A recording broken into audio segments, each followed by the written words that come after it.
고마우신 아버지 하나님, 오늘도 저희가 하나님의 진리를 묵상하며 하나님께서 우리에게 말씀하시는 것을 헤아려 들으며 우리의 심령 속에 그것이 참 진리로 아로새겨지며 그 진리 가운데 성령 안에서 하나님을 예배하게 하여 주신 것 주님 감사합니다.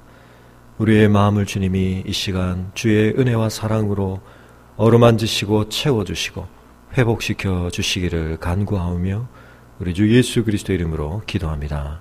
아멘. 우리 함께 고린도후서 5장을 보겠습니다.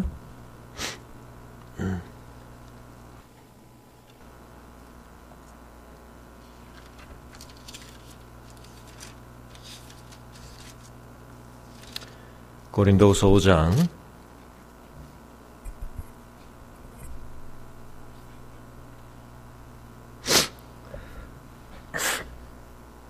17절부터 21절까지를 우리 한 목소리를 읽도록 하겠습니다. 고린도후서 5장 17절부터 21절까지입니다.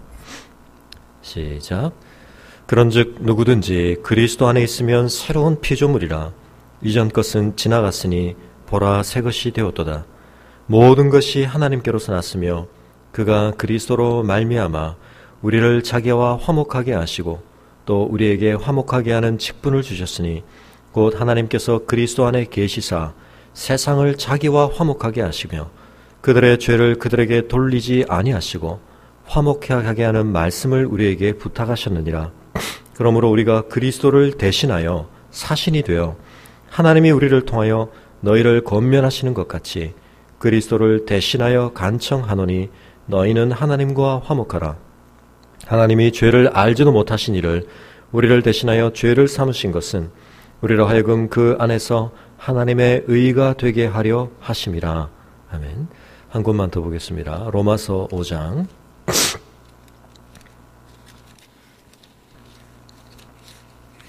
로마서 5장 9절에서 11절까지입니다.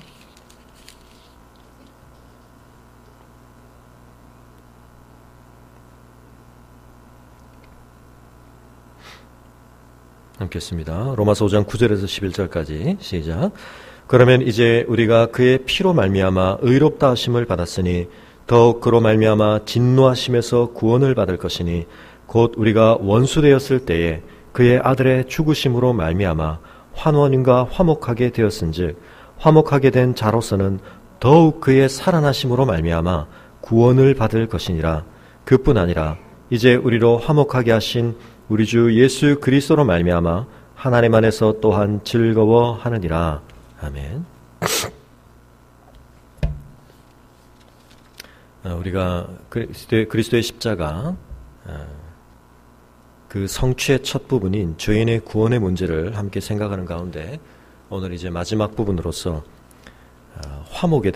화해에 대해서 우리가 생각을 해보게 됩니다. 성경은 구원이라고 하는 하나님께서 우리를 위해 행하신 대단히 포괄적인 이 사역을 우리에게 다양한 방식으로 설명하는데 특별히 존 스토트는 그리스도의 십자가에서 4가지의 이미지를 가지고 이 구원을 다각도로 설명해 주고 있습니다. 여러분 그 4가지 이미지를 이제 그 장소와 그 의미들을 연결시켜서 좀 머릿속에 담고 계시죠? 제일 처음이 뭐였습니까? 화목이었습니다. 화목은 어디를 배경으로 하죠? 성전을 배경으로 합니다. 하나님의 제사가 드려지는 성전. 두 번째는 뭐였습니까? 구속. 그것은 시장을 배경으로 합니다. 우리는 죄의 종노릇하는 죄에 팔려있는 비참한 가운데 있는 노예와 같은 신분이었는데 보배로운 핏값으로 우리를 속량하시는 하나님의 은혜를 구속이라고 하는 이미지가 보여줍니다. 세 번째가 칭의였습니다. 이 칭의가 대단히 중요했기 때문에 우리가 지난 한 시간 동안 이 칭의 문제를 살펴봤는데요. 칭의라고 하는 것은 법정을 우리에게 연상시킵니다. 이 모든 이미지들은 다 어떤 의미에서는 구원의 어떤 중요한 측면을 우리에게 설명하기는 하지만 그러나 이 하나의 이미지 속에 구원의 모든 내용이 다 담기는 것은 아닙니다. 그만큼 구원이라고 하는 것은 포괄적인 것인데 그러므로 우리는 이 각 이미지들이 우리에게 구원에 대해서 어떤 점을 부각시켜 설명하는가 하는 것을 이해하고 이 이미지들을 다 연결시키는 것이 필요합니다. 근데 이 이미지들을 우리가 살펴보는 순서에 있어서도 중요한 고려가 있다 그랬는데 그 마지막이 바로 화해인 것입니다. 이 화해라고 하는 것은 하나님과 우리 사이의 인격적인 관계성에 대한 부분을 특별히 부각시키고 있습니다. 가장 인격적인 이미지라고 할 수가 있겠는데요. 그런 점에서 우리가 제대로 이해하는 것이 굉장히 중요한 부분입니다.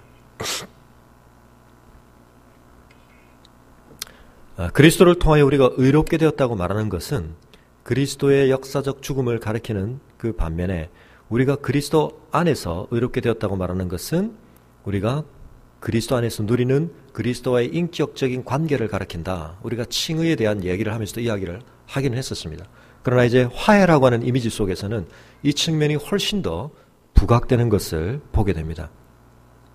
칭의를 이해할 때 물론 그것이 법적인 선언이라고 하는 측면을 정확하게 이해하는 것, 바꿔 얘기하면 우리가 속속들이 우리의 성품의 차원에서 우리가 다 의로워졌기 때문에 하나님이 우리를 의롭다고 선언하신 것은 아닙니다. 예수 그리스도가 이루신 공로를 근거로 하나님은 우리를 의롭다고 인정해 주시는 것입니다. 그 인정해 주심의 범위 또한 우리의 전 생애를 포괄할 만큼 굉장히 깊고 넓습니다.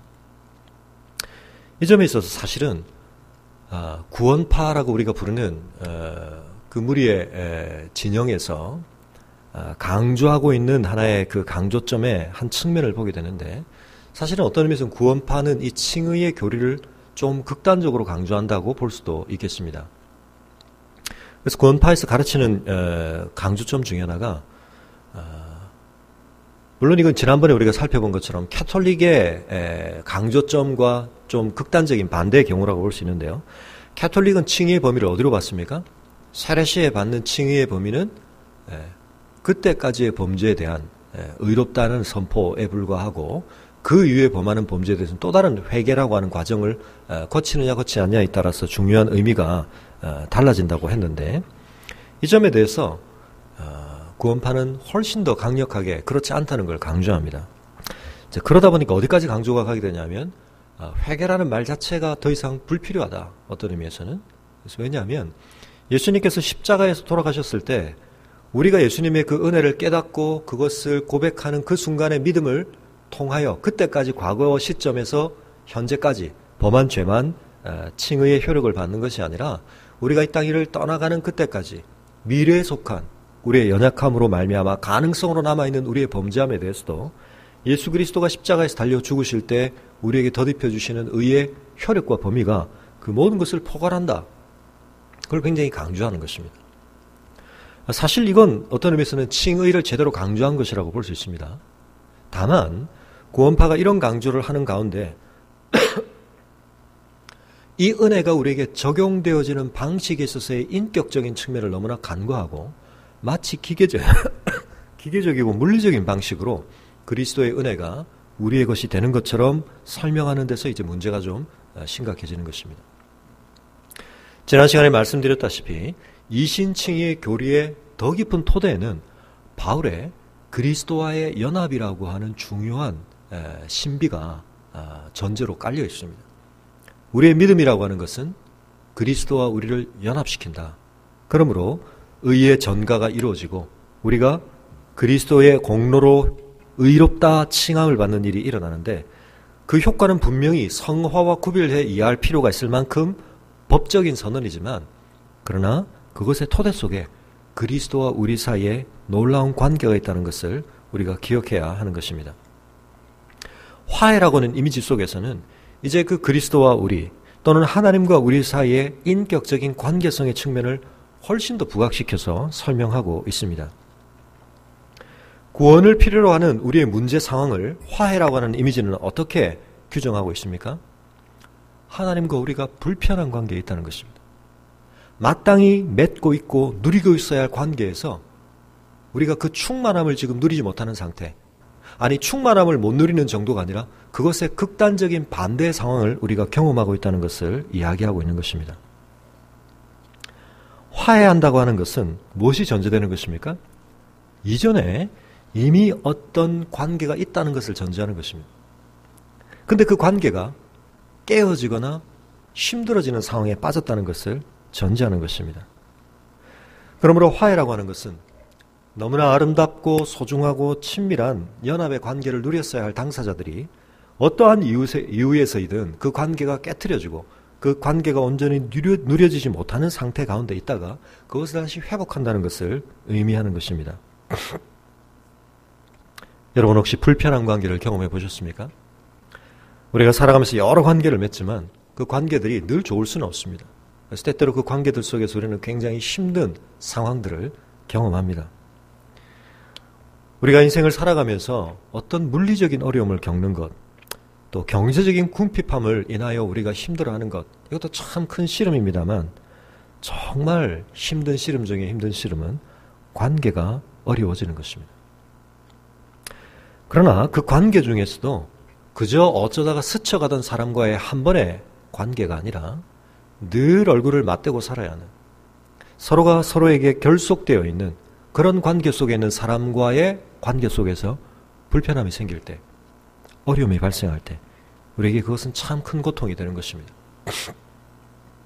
한 집에 같이 살아야 하는 가족들의 관계 속에, 룸메이트와의 관계 속에, 회사의 동료와의 관계 속에, 우리의 삶이 지속되어지는 그 삶의 한 현장 속에 있는, 늘 그래서 우리가 익숙하게 대면할 수밖에 없는 그 사람과의 관계 속에 불화가 있게 될 때, 어려움이 있게 될 때 우리가 그것을 참 힘들어하는 것을 겪게 됩니다. 왜 그렇습니까? 하나님이 우리를 관계적인 존재로 지으셨기 때문입니다. 하나님이 우리를 자신의 형상으로 지으셨다라고 말할 때 그 형상됨의 의미를 많은 신학자들이 과거에 한 개인이 소유하고 있는 어떤 자질이나 속성이나 능력의 차원에서 이해하려고 많이 애를 썼습니다. 인간의 이성적인 능력이라든지 도덕적인 결단력이라든지 자유의지라든지 창조성이라든지 이런 여러 가지 것들을 통해서 인간이 하나님의 형상을 가졌다는 측면을 다른 피조물들과 구별해서 이해하려고 많이 노력을 했었는데요. 우리에게 그 형상, 자신의 형상을 부여하시는 하나님의 하나님 되심의 가장 중요한 본질이 무엇입니까? 삼위일체입니다. 이것이 하나님의 가장 중요한 본질 중의 본질입니다. 사실은 우리가 지금 그리스도의 십자가를 통해 구원론을 이해하면서 이 구원론을 총체적으로 이해하려고 자꾸 시도해야 하는 중요한 이유 중에 하나는 그것이 우리로서는 측량할 수도 없는 하나님의 신비의 본질로부터 이루어지고 있는 일들이기 때문에 그렇습니다. 하나님은 하나님의 자기다우심을 유지하면서 우리의 구원을 이루어 가셔야 하는데 그 자기다우심 속에 있는 삼위일체라고 하는 것이 우리로서는 꿈도 꿀 수 없는 엄청난 신비입니다.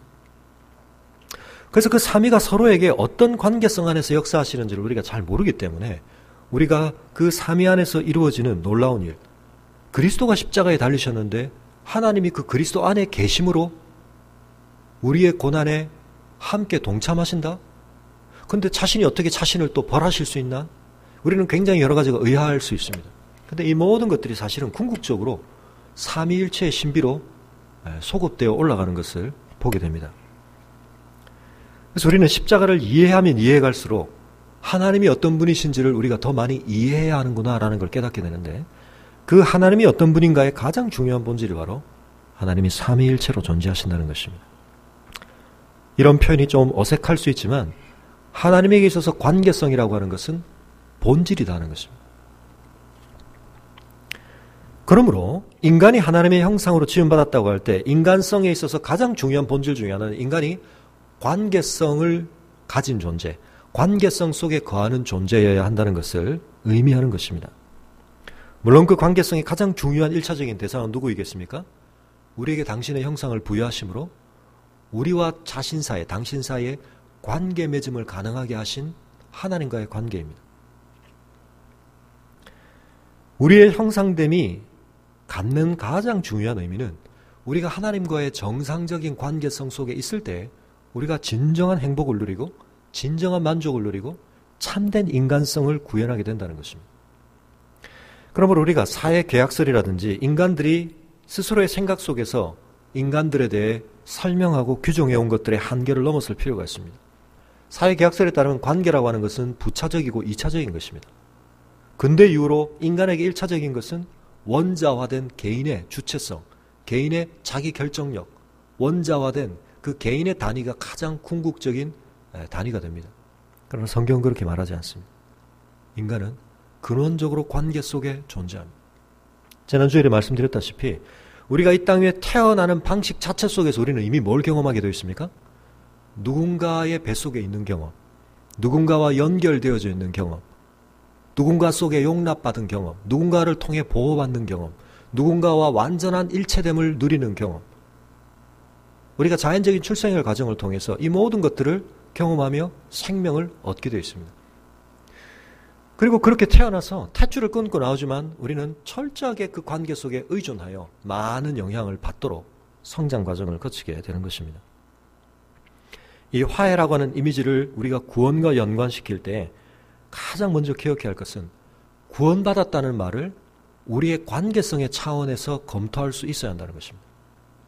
우리는 너무나 구원이라는 말을 나 개인이 천국행 티켓을 확보했다라는 정도의 의미로만 축소시켜서 이해할 때가 많습니다. 내가 죽을 때 내가 천국에 갈 수 있느냐 없느냐. 아, 천국에 갈 수 있는 입장권을 내가 확보했다. 믿음으로. 그리고 그것은 아무도 빼앗아가지 않는다. 그렇게만 구원을 이해하고 있으면 구원을 굉장히 피상적으로 이해하는 것입니다. 구원의 포괄적인 이해를 위해서 이 화해라고 하는 측면이 우리에게 부각시키는 구원은 관계성의 회복이라는 점을 이해하는 것이 대단히 중요합니다. 그래서 이 구원이 요청되어졌던 우리의 문제 상황을 유발한 죄라고 하는 것은 무엇이었습니까? 관계를 깨트리는 것입니다. 정상적이고 마땅한 관계 속에 우리가 있어야 할 자리를 이탈시키고 관계를 거부하게 만들고 그러므로 죄는 우리에게 관계 감당 능력을 상실시키고 떨어뜨리는 것입니다. 그래서 사람이 죄를 지으면 관계의 광장에 나오는 것을 두려워합니다. 죄는 우리를 관계로부터 이탈시킵니다. 그래서 죄가 주는 모든 탐닉은 오늘 오전 새벽 기도에서 제가 그런 말씀을 드렸지만 죄가 주는 분명한 즐거움이 있습니다. 그런데 그 죄가 주는 만족은 철저하게 제한된 조건 속에서 이루어지는데 그것은 온전한 관계성에서 우리를 끊어낸 상태에서 우리에게 주는 만족입니다. 그래서 그 죄가 주는 만족을 계속 추구하게 되면 어떻게 되냐면 우리는 끊임없이 관계 거부적이고 관계 이탈적이고 관계 회피적이고 관계 파괴적인 인간성으로 치달아가게 되는 것입니다. 그래서 우리가 일반 은총적으로도 우리가 영적으로 건강한 삶을 살려고 하면 우리가 어디를 지향해야 되냐면 의지적으로라도 관계를 지향해야 됩니다. 그래서 우리의 죄성은 끊임없이 우리로 하여금 관계를 거부하게 만들고 관계로부터 멀어지게 합니다. 왜냐하면 우리 안에 있는 죄성이라고 하는 것이 관계에 대한 자기 독립성을 주장하는 것이거든요. 심지어 누구에 대해서요? 하나님에 대해서. 우리가 마땅히 그분과의 올바른 관계 속에 머물러 있었더라면 또는 있어야만 누릴 수 있는 그 엄청난 복을 우리가 상실하는 대가를 지불하고라도 우리는 뭘 얻고 싶으냐면 나의 독립을 얻고 싶은 것입니다. 나의 삶에 대한 결정력을 얻고 싶은 것입니다. 근데 그것은 우리를 제한시키고 우리를 파괴하고 우리를 죽음으로 몰아가는 것입니다. 그래서 여러분 아무리 죽을 것 같은 고통이 있는 관계라도 그 관계장을 이탈하기보다는 그 관계장 속에 머물며 씨름하는 것이 하나님의 은혜를 얻을 가능성이 훨씬 높습니다.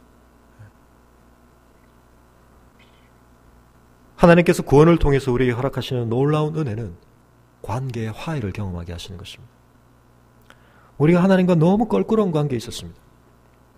우리는 하나님을 의존해야 하고 하나님의 말씀에 순종해야 하고 하나님이 우리에게 명령하신 것을 따름으로 말미암아 하나님께 우리의 사랑을 고백하고 하나님을 신뢰하는 관계 속에 있어야 되는데 우리가 거기서부터 떨어지자 말자 우리는 하나님과 너무나 불편해졌습니다. 그래서 아담과 하와가 어떻게 합니까?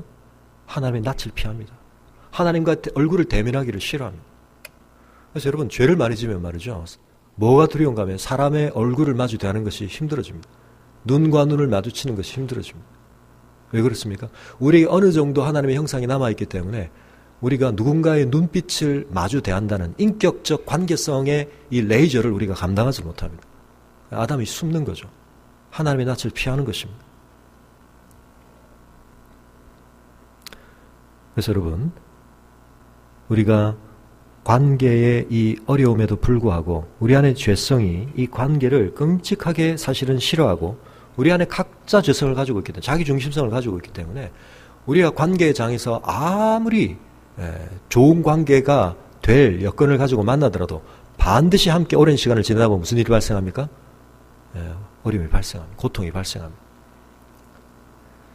이 자기중심성 때문에 우리가 커뮤니케이션에 문제가 발생하든 오해가 발생하든 공격성이 발생하든 뭐 어떤 것에 의해서든 우리의 관계는 반드시 어려워질 수밖에 없다. 그래서 여러분, 우리가 이 죄성을 이해하는 차원에서 이 세상 안에서는 어떤 관계 안에도 이상적인 관계는 없습니다. 이상적이라는 말은 어려움이 발생하지 않는 관계.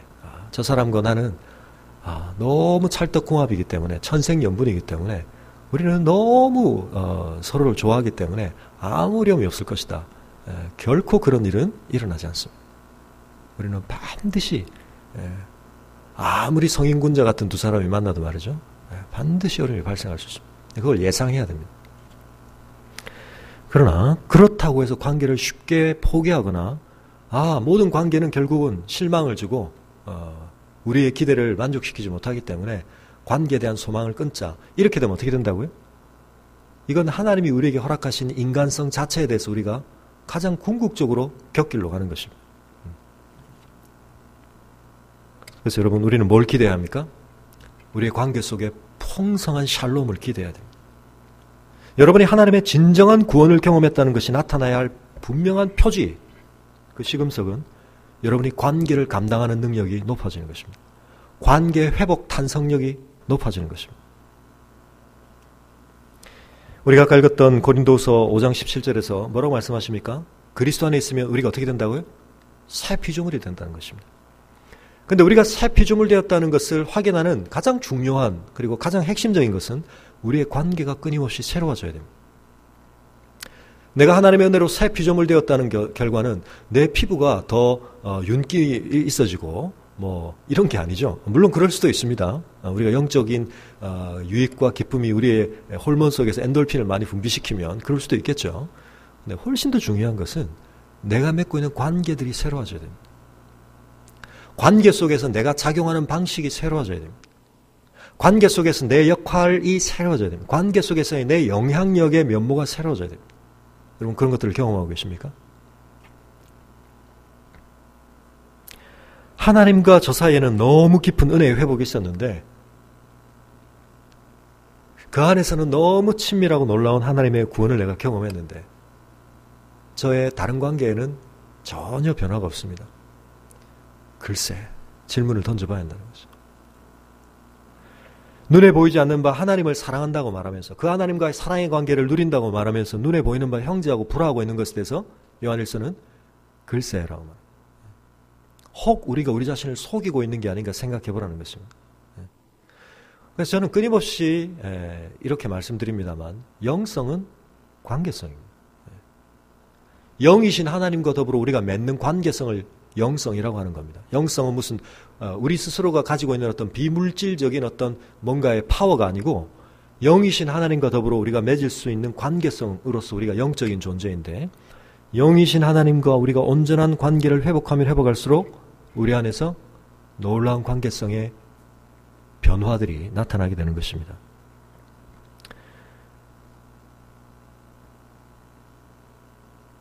신약의 네 본문을 가지고 이야기를 하고 있는데 오늘 간단하게만 정리만 하겠습니다. 로마서 5장 9절에서 11절 사이에 먼저 하나님과 우리 사이의 관계의 화평, 이 수직적인 측면 속에서 강조되고 있는 것은 하나님과 우리가 평화를 다시 회복한다, 관계가 회복되어진다라고 말할 때 특별히 두 가지 중요한 것을 이야기하는데 우리의 양자됨에 대해서 이야기합니다. 그리고 또 하나는 우리가 하나님 앞에 나아간다라고 하는, 하나님 앞에 나아갈 수 있는 존재가 되었다, 그렇게 말하고 있습니다. 아까 말씀드렸던 것처럼 우리가 더 이상 하나님의 거룩을 더 분명하게 알매도 불구하고 그 거룩은 우리의 죄에 대하여 분명히 소멸하는 불임에도 불구하고 우리가 그 하나님의 임재 앞으로 나아갈 수 있는 담대함을 갖게 된다. 여러분, 그런 마음이 있으십니까? 하나님이 어떤 분인지를 잘 몰라가지고, 하나님이 얼마나 거룩한 분인지를 잘 몰라가지고 멋모르고 하나님을 만홀히 여겨서 하나님 앞에 그냥 뚜벅뚜벅 나가는 게 아니라 그분이 얼마나 거룩하신 분인지를 알매도 불구하고 그분 앞에 담대히 나아갈 수 있는 것, 그것이 하나님이 구원이 우리에게 주는 놀라운 선물의 측면이라는 것입니다. 우리가 하나님과 그런 관계를 누리게 된다는 것입니다. 여러분, 하나님이 얼마나 거룩한 분인지 우리가 알매도 불구하고 우리가 그분 앞에 설 수 있는 이유는 무엇입니까? 그리스도의 보혈의 은혜로 말미암아 우리가 그럴 수 있다. 여러분, 이게 얼마나 큰 축복입니까? 우리가 하나님의 임재 앞에서 숨는 자들이 아니라, 그래서 심판에 대한 선지서나 요한계시록의 묘사에 보면 하나님의 극심한 심판 가운데 하나님의 영광이 드러날 때 많은 죄인들이 보이는 반응이 뭡니까? 차라리 산아 내 위에 무너져라. 나를 좀 가려다오. 왜요? 하나님의 그 거룩을 감당하지 못하겠다. 그런데 우리가 하나님 앞에 담대히 나아갈 수 있는 존재가 되었다는 것입니다. 아버지와 불화하고 있다가 그 아버지 앞에 꺼리낌 없이 나갈 수 있는 존재가 되었다. 얼마나 큰 축복입니까? 우리는 하나님의 진노를 받을 수밖에 없는 그와 같은 존재였는데 우리가 이제 자녀의 자리로 부름을 받았다. 주님의 영이신 성령을 양자의 영이라고 로마서는 부릅니다. 우리가 양자의 영을 받았으므로 우리가 아바 아버지라 부르짖느니라. 하나님을 친밀하게 오직 예수 그리스도만 그렇게 부르실 수 있었던 그 관계성의 특별한 호칭, 아빠 아버지. 아무도 하나님을 그렇게 부를 수가 없었습니다. 구약의 랍비들은, 서기관들은 성경을 쓸 때 하나님의 이름을 함부로 발언하면 안 된다라고 하는 그 계명의 적용을 따라서 그들은 하나님의 이름을 다르게 호칭했습니다. 야훼라는 말의 발음을 아예 하지를 않았습니다. 아도나이라고 부르면 붓도 바꿔서 썼습니다. 그래서 그 발음의 실제 모음이 어떻게 기록됐는지 지금도 우리가 정확하게 알 수가 없을 만큼 그렇게 경외했던 하나님. 이 히브리 문화는 우리 한국 문화하고 상당히 비슷하죠. 동양 문화랑 가깝습니다. 서양 문화하고는 좀 거리가 있습니다. 서양에서는 뭐 할아버지도 뭐 아버지도 막 존 뭐 같이 이렇게 부르죠. 근데 우리는 그렇게 부르지 않지 않습니까? 아버지 이름을 그렇게 막 불러 제끼는 것은 자식으로서 도리가 아니다. 그래서 왜냐하면 이름과 존재가 같기 때문에. 그래서 우리는 이름을 삼가해서 부릅니다. 근데 예수님이 오셔가지고 자칫 잘못 보면 굉장히 버릇없이 하나님을 부르는 거죠. 왜? 하나님을 아빠라고 부르니까. 그러나 이건 예수님만이 할 수 있는 독특한 자기주장이었고 주님은 자신 안에서 우리를 새롭게 빚으셔서 우리가 그리스도 안에서 새 피조물 되었을 때 우리는 하나님과의 새 관계성을 얻게 되는데 우리가 하나님을 누구라고 부릅니까? 아빠라고 부르는 것입니다. 저는 개인적으로 제 친육신의 아버지를 아빠라고 불러본 적이 없습니다. 저는 어릴 때부터 아버지라고 불렀습니다. 저희 부모님이, 아버님이 좀 굉장히 엄하셨는데 저는 제 직접적인 육신의 아버지를 저는 아빠라고 불러본 적이 없습니다. 그러나 이제 제 아이들에게는 제가 아빠라고 이제 불림을 받는데 저도 사실 하나님을 아빠라고 부른다는 것이 잘 와닿지가 않습니다. 그러나 우리가 그것을 누려야 합니다. 그래서 여러분, 하나님을 우리가 만홀히 여겨서는 안 되지만 그 하나님이 엘로힘 하나님이신 줄 알아야지만 그 엘로힘 하나님이 나의 아빠시다. 이 담대한 확신은 그리스도인에게 얼마나 놀라운 축복인지 모릅니다. 여러분, 기도하실 때 하나님을 이런 분으로 경험할 수 있는 이 구원의 특권을 여러분이 깊이 누리시고 활용하실 수 있기를 바랍니다. 내 정체성에 대해서 내가 누군가, 하나님이 나를 아들 삼으셨다. 하나님이 나를 자녀 삼으셨다. 우리가 그러나 두려워하는 종의 영에 사로잡혀 있으면 안 되겠죠. 우리는 양자의 영을 받았는데 종의 영을 받은 자처럼 하나님을 경외하는 두려움이 아니라 그냥 막연한 두려움을 가지고 대하는 것, 이거 우리가 넘어서야 하는 것입니다. 우리는 더 하나님을 인격적으로 알아가야 됩니다. 그래서 우리가 연약함에 빠졌을 때도 어떤 반응을 보이는 게 중요합니까? 종은 어떻게 합니까? 종에게 가장 주된 관심사는 뭐죠? 주인에게 얼마나 혼날 거냐 안 날 거냐, 이게 이제 중요한 거죠. 그래서 교회 안에서 이 종의 영 비슷하게 아직 수준에 사로잡혀 계신 성도들을 볼 때가 많습니다. 하나님 앞에 회개를 하는데 하나님이 나를 몇 대 때리실까? 최고로 덜 맞았으면 좋겠다. 어떻게 하면 안 맞을까? 그게 목적이 아니고 아들은 어떻게 해야 됩니까? 내가 아버지의 마음을 상심시키고 그 아버지의 기대를 저버렸다는 사실 그 자체가 주는 고통이 이미 아들에게 회초리보다 더한 거죠. 그러니까 뭘 더 중요하게 생각해야 됩니까? 내가 맞냐 안 맞냐가 중요한 게 아니라 그 아버지와의 깨어진 인격적인 관계와 내가 아버지께 드리지 못한 신뢰를 내가 회복할 거냐 안 할 거냐가 중요한 거 아닙니까? 그래서 구약의 선지서 같은 데 보면 미가서도 그렇고 많은 곳에서 자신의 정당한 죄를 하나님 앞에 인정하는 아들다운 양자다운 회개기도는 뭐냐면 하나님 저 좀 때려주십시오 이겁니다. 충분히 제가 맞을 만큼 맞겠습니다. 그러나 그걸 통해서 정말 중요한 하나님과의 관계를 제가 잃지 않도록 하나님 회복시켜 주십시오. 그래서 여러분 나중에 이제 자녀를 낳아 보십시오. 애가 어떻게 하면 안 맞을까를 눈치를 보고 있을 때는 이 사실은 이게 아이가 제대로 된 지금 교육 상태에 있는 게 아니죠. 근데 애가 갑자기 엄마 나 때려주세요. 나 맞아야 돼요. 막 이러고 저는 지금 이 상태에 있으면 안 돼요. 저는 정말 회복돼야 됩니다. 저는 정말 잘못했습니다. 근데 그걸 제가 정말 각인받기 위해서는 제가 좀 맞아야 되겠습니다. 뼛속 깊이 고통을 통해서 제가 이 교훈을 아로새겨야 되겠죠. 좀 때려주세요. 이런 부모가 어떻게 하겠습니까? 이미 때릴 필요가 없는 거죠. 그래서 단적인 예지만 우리가 하나님 앞에 회개의 심령을 어떻게 갖느냐를 놓고도 볼 때도 내가 양자의 영을 얼마나 충실하게 하나님 앞에 발휘하고 있는가 자신을 좀 돌아볼 필요가 있습니다. 하나님과의 인격적인 관계를 우리가 얼마나 깊이 이해하고 누리고 있는가. 어떻게 하면 안 맞을까? 하나님은 우리를 때리고 안 때리고가 중요하신 게 아니고 하나님은 우리를 진정 하나님이 기뻐하시는 참 아들, 독생자, 예수의 형상으로 우리를 빚어가시는 게 목적이시기 때문에 그래서 시브리스가 분명히 얘기하는 것처럼 안 때리시는 것은 징계를 안 하신 것은 오히려 뭐로 우리가 의심을 해봐야 됩니까? 내가 사생자가 아닌가 의심을 해봐야 된다고. 내가 하나님의 뜻에 막 어긋나게 사는데도 하나님이 그냥 내버려 두신다. 이건 심각한 위기인 것입니다. 그래서 특별히 모태신앙으로 교회 안에서 잘못된 공식들 몇 가지를 가지고 하나님과의 관계성을 다 그려보려고 하는 분들 중에 이런 잘못에 빠지는 분들이 많습니다. 그러니까 하나님이 나를 안 때리시면 그건 괜찮은 사인이라고 착각하는데 그건 완전히 정반대로 해석을 하는 거죠. 내가 하나님에게 명백하게 지금 잘못하고 있는데도 내 삶에 별 고통과 불편의 징후가 없다. 이걸 심각한 상태라고 받아들일 줄 알아야 하나님과의 인격적인 관계가 살아있는 거죠. 그래서 그 안에서 그 사실 자체로 인해 더 아파할 줄 알고 돌이킬 줄 알고 하나님 앞에 민감할 줄 알고 이게 이제 양자의 영이죠. 우리가 성령으로 충만해질 때 이런 일들이 일어나요. 하나님의 마음을 헤아리고 싶고 여러분 아들이 갖는 가장 중요한 것은 아버지의 이름에 대한 불타는 수호지를 갖는 것입니다. 구약의 다윗이 그랬고 누구보다 예수님 자신이 그러셨죠. 아버지의 영광 드러내는 것이 그 아들이 갖는 가장 최고의 궁극적인 열망입니다. 뭐보다요? 무엇과 비교가 돼야 됩니까? 내 자신에 대한 자기 이름 수호 의지보다 그게 더 커야 됩니다. 사울은 자기 이름을 자기 생명을 보존하고자 하는 의지가 하나님 명예를 지키고자 하는 열망보다 현저하게 컸습니다. 그래서 어떻게 합니까? 골리앗이 하나님의 이름을 막 모욕하지만 안 나가는 겁니다. 하나님의 이름이 어떻게 되든.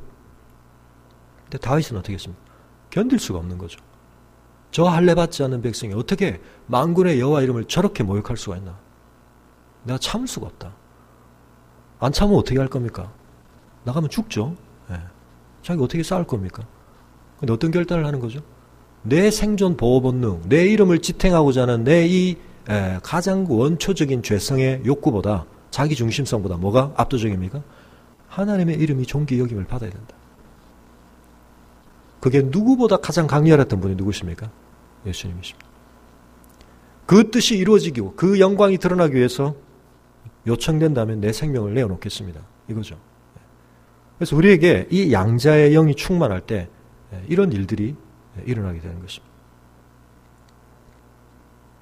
아버지의 마음을 이해하려고 하고 그 아버지의 뜻에 우리 자신을 헌신하고 그래서 우리가 양자의 영을 가지고 하나님의 임재 앞으로 담대히 나아가는 기도 생활을 하는 것이 참 중요합니다. 그래서 우리가 하나님 앞에 어떤 하나님께 우리가 성립해드려야 할 어떤 기도의 공식이나 뭐 이런 것들이 물론 우리가 하나님과의 관계에 대해서 올바른 진리를 가지고 하나님 앞에 나아가는 것이 굉장히 중요하지만 때때로 그런 것들이 좀 무시돼도 중요한 것은 우리가 아들다운 태도를 가지고 딸다운 정체성을 확고하게 가지고 인격적인 하나님에 대한 그 태도를 가지고 나갈 때 하나님이 기뻐하시는 것입니다. 아무리 거룩한 언어들을 나열하고 아무리 신학적으로 문제없는 진술을 나열해도 양자의 영으로 기도하지 않는 것은 하나님께서 기뻐하시는 기도가 우리가 하나님과의 이 화평을 누려야 할 것입니다. 근데 중요한 것은 구원 안에서 우리가 누리는 이 화평이라는 것은 하나님과 우리 사이의 수직적인 측면만이 아니라 동시에 그것은 수평적인 측면을 함께 가지고 있다. 그래서 특별히 유대인과 이방인이라고 하는 이 관계 엄청난 간격이 있던 관계입니다. 결코 넘어설 수 없는 간격이 있던 관계였습니다. 1차적으로는 하나님 자신이 그것을 중요한 간격으로 구별시키셨습니다. 거룩하게. 그러나 때가 되면 하나님께서 비밀을 드러내셨는데 그 비밀은 뭐냐면 이제 그리스도의 구속의 은혜 안에서 이방인들이 이 유대인의 복 안에 나오는 것입니다. 사실은 원래 하나님이 그렇게 유대인들을 부르셨던 거죠. 아브라함을 처음 부르실 때 하나님은 아브라함 안에서 열방을 다 보고 계셨고 이스라엘을 부르시며 그들을 제사장나로 부르셨다는 말은 그들을 통하여 하나님의 관계 회복으로 나올 수많은 열방들을 하나님은 그들 안에서 보고 계셨다는 걸 의미하는 거거든요. 근데 유대인들이 너무나 잘못된 선민의식과 특권의식에 빠짐으로 말미암아 하나님의 그 구별의 의도, 그 구별은 하나님 앞에 특별한 은혜를 누리고 하나님 앞에 헌신하는 구별된 모습을 통하여 그렇지 않은 백성들이 하나님 앞에 나오도록 만드는 그와 같은 자극제 역할을 하는 것인데 오히려 그들은 그 사명에 실패하고 열방처럼 되어 갔던 잘못을 범했으면서도 특권에 있어서는 우리는 구별됐다라고 생각하는 이 잘못된 생각들, 이것이 문제였던 것입니다. 그런데 이제 이들 속에 그리스도로 말미암아 서로 불화하고 있고 서로 너무나 멀리 있던 이들을 십자가가 가까이 오게 했다. 그래서 그들을 한 몸으로 만들었다. 이것이 초대교회가 빚어낸 놀라운 파워였던 것입니다. 인류 역사 속에 어떤 기존의 기득권의 서열에 있어서 구조에 있어서 계층화되어 있던 다른 계층들이 서로 화해하고 서로의 기득권을 내어놓고 한 몸이 되고 이런 일들은 정말 일어나지 않습니다. 엄청난 도덕적이고 엄청난 심오한 사상에 영향이 미쳐도 그런 일이 쉽게 잘 일어나지 않습니다. 근데 여러분 사도행전이 우리에게 보여주는 것이 뭡니까? 그 시대 속에서는 결코 같이 있을 수 없는 유대인과 이방인, 가진 자와 못 가진 자, 귀족과 종, 그들이 한 몸이 되었습니다. 그리스도 안에서. 자신의 물건을 자신의 것이라고 생각지 않고 공동체 앞에 내어놓았습니다. 완전한 일치가 일어났습니다. 무엇이 그것을 가능하게 했습니까? 십자가를 앞두시고 대제사장의 기도를 하셨던 주님, 너희가 정말 하나가 되기를 바란다. 그 하나됨의 중요한 모델이 뭡니까? 삼위일체 하나님, 우리의 원형상이신 삼위일체 하나님이 하나이신 것처럼 우리가 하나 되기를 바란다. 이것이 우리가 초청받고 있는 구원의 놀라운 은혜의 한 측면인 것입니다. 여러분 이런 일을 경험하고 계십니까? 그래서 우리가 하나님의 진정한 은혜를 받게 되면 우리가 특권의식을 내려놓게 됩니다. 기득권을 포기할 수 있게 됩니다. 우리가 나눔과 돌봄의 자리로 나아갈 수 있게 됩니다. 다른 사람의 연약함을 끌어안게 됩니다. 그 사람의 필요를 채워주게 됩니다. 우리 좋은나무 교회 안에서 이런 역사들이 풍성하게 일어날 수 있기를 바랍니다. 세상 사람들은 하나님과 우리가 맺고 있는 수직적인 관계를 1차적으로 볼 수 있습니까? 없습니까? 볼 수 없죠. 그러나 뭘 통해서 그걸 볼 수 있게 되느냐? 우리가 맺고 있는 관계를 통해서.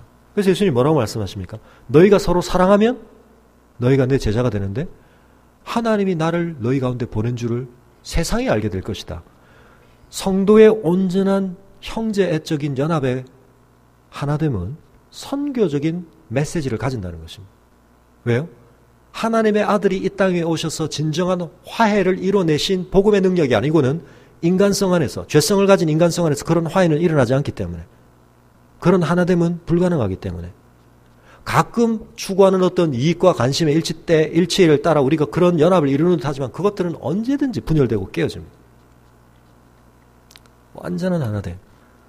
구약에서는 율법이 규정했었고 신약에서는 예수님의 새 계명, 너희가 서로 사랑하라. 뭐처럼요? 남을 내 몸인 것처럼 서로 사랑하라. 이 계명이 성취되어 갈 때 이 수평적인 하나됨이 이루어가는 것은 그렇게 하면 참 분위기가 좋겠다, 그래서 한번 해볼까? 그게 아니고 마땅히 우리 안에 이루어져야 돼요. 하나님과 우리의 관계가 반드시 반영되어야 할 모습이라고 이야기하고 있는 것입니다. 이것이 우리의 중요한 과제입니다.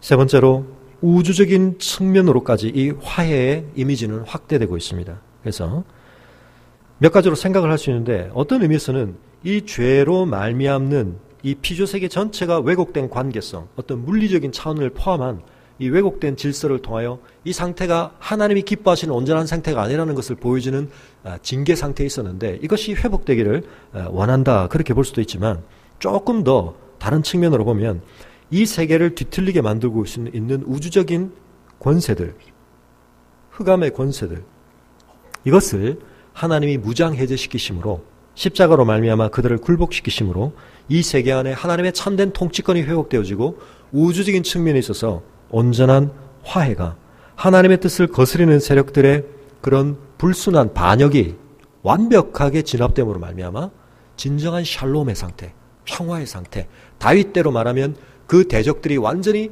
장악됨으로 말미암는 평화의 상태, 그것으로 구현되었던 그 모습이 예수 그리스도의 완전한 통치권 아래에서 일어난다. 그렇게 말합니다. 하나님에 대한 반역 세력으로 말미암는 불화가 더 이상, 쿠데타가 더 이상, 반역의 도모가 더 이상 없는 완전한 샬롬의 상태, 그걸 십자가가 이뤄냈다고 말하는 것입니다.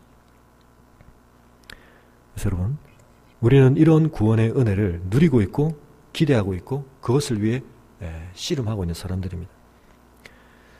특별히 우리가 마지막에 읽었던 고린도후서 5장 18절 21절 하에서 이 화해는 어떻게 일어나고 그 속에서 하나님과 그리스도와 우리가 어떤 역할을 하고 있는지를 나누어 설명하고 있는데, 하나님이 화해의 창시자라고 하는 측면을 다시 한번 우리가 기억하는 것이 중요하다. 무슨 말이냐면 자칫 잘못 이해하다 보면 그리스도가 화해를 집행하시고 또는 중재하시는 분이라고 우리가 이해할 때 하나님은 절대 화를 안 푸시고 팔짱을 딱 끼고 난 쟤 꼴 안 볼 거야 그러고 있는데, 뭐 아들은 아들대로 뭐 아버지가 나 안 본다면 나도 뭐 볼 이유 없죠 이러고 있는데 중간에 누가 정말 그러지 말고 서로 좀 기분 푸세요 뭐 이러면서 이렇게 중재를 하는 이런 이미지로 생각하는 것은 하나님을 잘못 그리는 것이라는 거죠. 왜냐하면 하나님 자신이 이 화해를 주도하시는 분이고 이 화해의 시작을 이뤄내신 분이라고 하는 점을 우리가 기억하는 것은 중요하다는 것입니다.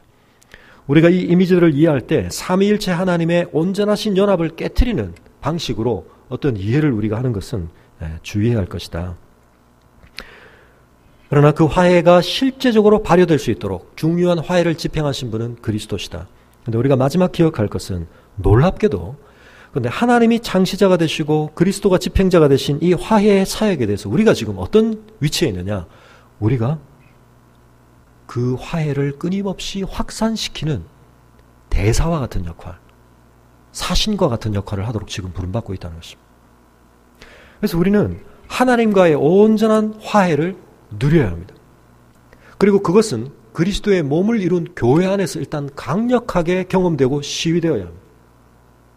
이 안에서는 세상의 모든 장벽들이 극복되어지고 세상의 모든 서열들이 무의미해지면서 완전한 그리스도의 한 몸 안에서의 샬롬의 충만한 사랑과 연합과 교제와 돌봄과 나눔이 일어나야 하는 것입니다. 근데 그걸 가지고 우리끼리만 좋다 하고 마는 게 아니라 어떻게 해요?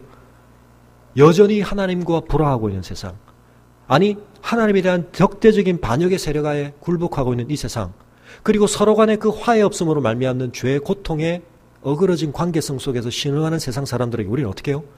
여기에 진정한 화해가 있다. 인간의 모든 그 고통의 관계성을 끊어내고 회복시킬, 우리를 새 피조물로 만들어낼 화해의 능력과 화해의 자원과 화해의 모델이, 산 증인들이 여기 있다. 우리가 그걸 해야 한다는 것입니다. 우리가 그런 사명을 가지고 있습니다. 자, 오늘 여러분 이제 예배를 마치시고 집으로 돌아가시는데 누구로 돌아가신다고요? 화해의 사신이 돼서 돌아가신다. 그런 자의식, 그런 정체성을 마음속에 아멘으로 받는 사람이 누구다? 하나님의 구원을 깊이 경험하고 깨닫고 있는 사람이라는 것입니다. 구원을 그냥 천국행 티켓 내가 거머쥐었어요 라고 생각하고 있는 사람은 이런 의미에 있어서 자기의 사명을 깨달을 수도 없고 그런 실천을 할 수도 없고 그런 능력을 경험할 수도 없겠죠. 여러분을 불편하게 하는 그 관계 속에 여러분은 하나님의 화해의 사신으로 파송받고 있다는 사실을 기억하시기 바랍니다. 그런데 화해의 사신이고 뭐고 지금 내가 맺고 있는 이 관계 안도 지금 감당이 안 됩니다, 목사님. 그렇게 생각하시는 분들 어떻게 하셔야 됩니까? 하나님의 더 큰 은혜를 누리셔야 돼요. 하나님이 원수됐던 나를 영원히 너 안 볼 거야. 하나님 우리를 불편한 그 자리에 방치하셔도 괜찮은 그런 우리를 기어코 불러내셔서 고개를 들게 하시고 내 앞에 당당히 나와라. 내가 너를 의롭게 하겠다. 아니 내가 너를 내 자녀 삼겠다.